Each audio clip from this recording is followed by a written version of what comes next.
This is how I attach the individual squares without sewing them.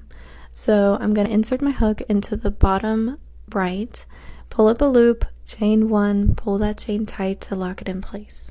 Then I'm going to start row 1 like I would if it wasn't attached to anything, and once I have my last loop, I'm going to insert my hook into the same spot. It's right next to row 1. So I'm going to yarn over, pull it through the first square and through the first loop of my hook. I'm essentially slip stitching that first stitch to the original square. Then I'm going to finish row 1, and this is after I've pulled up most of the loops for row 2. That's my last loop. And now I'm going to insert my hook next to row 2 on the original square, yarn over, pull it through the square and through the first stitch again.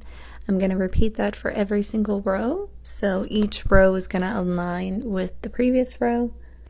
And then once I've made it all the way to the top, I'm going to slip stitch my way across. So here's the last one here.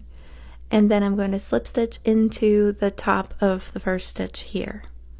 Now instead of working into the vertical loops, I'm going to work into the front loop of every single stitch going across.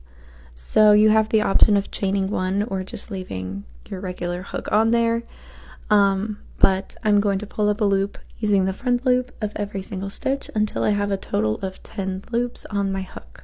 The rest of this square is worked exactly the same as every other square. If you need help with the Tunisian stitch, I have a tutorial of that on my page. If you have any questions about this stitch or another stitch, you can leave them in the comments of any of my videos.